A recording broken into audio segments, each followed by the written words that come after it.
मेरा नाम यशी जैन है। मैं अल्स्टर यूनिवर्सिटी लंदन से हूँ। महोदय, राजनीति का शव परीक्षण आखिर क्यों? इसका सीधा उत्तर यही है कि देश की किसी भी पार्टी में आंतरिक लोकतंत्र नहीं है। राजनीति का शव परीक्षण इसलिए हो रहा है क्योंकि चुने हुए लोग प्रतिनिधि नहीं बल्कि कठपुतली बन गए हैं।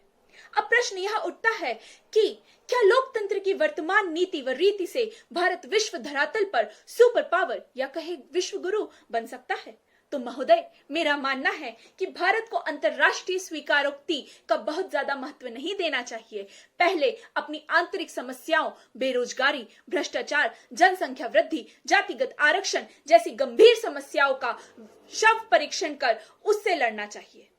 महोदय, कहना चाहूंगी कि देश को आजादी मिले 74 साल हो गए हैं, लेकिन यह आजादी आज तक मेरे पास नहीं आई।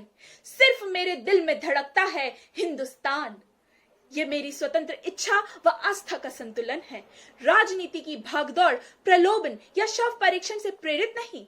अब मैं बात करना चाहूंगी धर्म व आध्यात्मिक राजनीति के शव परीक्षण की।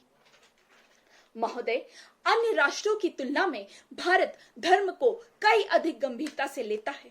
यहाँ धर्म महान आध्यात्मिक परंपरा है, परंतु धर्म के अनुसरणकर्ता और उपासक पवित्र गंगा जमुना यमुना में डुबकी ना लगाकर गंदी राजनीति में गोते लगाकर घोर भौतिकवाद, पूंजीवाद और उपभोक्तावाद से पवित्र धर्म को दुर्बल बना रहे हैं।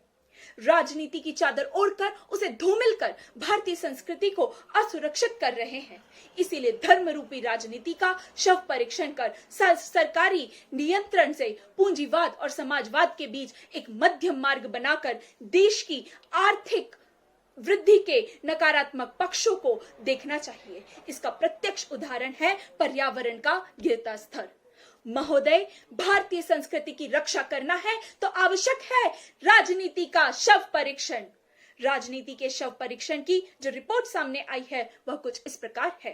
राजनीति पर वैचारिक युग की शुरुआत रोमन या यूनानी सभ्यता के साथ साथ हड़प्पा और मोहनजोदड़ो से हुई थी। यूनानी लोगों ने सबसे पहले राजनीति को अध्ययन और विचार के तौर पर अपनाया। यूनानी राजनीति में दो नगर प्रमुख रूप से उल्लेखनीय हैं जो भिन्न राजनीतिक व्यवस्थाओं के लिए जाने जाते हैं, एथेंस और स्पार्ता।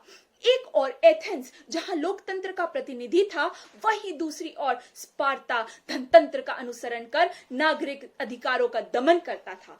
भारत में भी प्राचीन संस्थाओं का विकास हुआ। महोदय, राजनीति के शव परीक्षण में स्पष्ट हुआ है कि राज या शासन करने की नीति ही राजनीति कहलाती है और इस नीति में बस एक ही सत्य है, वह है सत्ता।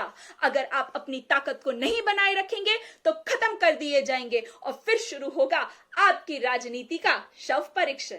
सभ्य होने के हजारों साल बाद आज भी जंगल राज का सिद्धांत ठीक उसी तरह कायम है जिस तरह आज से हजारों साल पहले स्थापित था। आज भी कमजोर शासक है और शक्तिशाली शासक।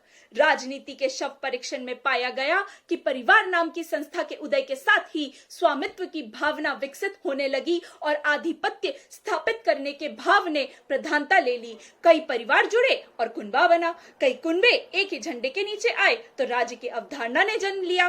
राज्य की उत्पत्ति के पीछे युद्धकाल का हाथ था। बेहतर दाव वाले को सत्ता प्राप्त हुई और कमजोर को मारकर इतिहास का हिस्सा बना दिया गया। महोदय, मेरी दृष्टि में राजनीति का शव परीक्षण यही है कि जंगल राज आज भी कायम है। कमजोर शिकार है और शक्तिशाली शिकारी, कमजोर शिकार है और शक्तिशाली शिकारी। जय हिंद, जय भारत।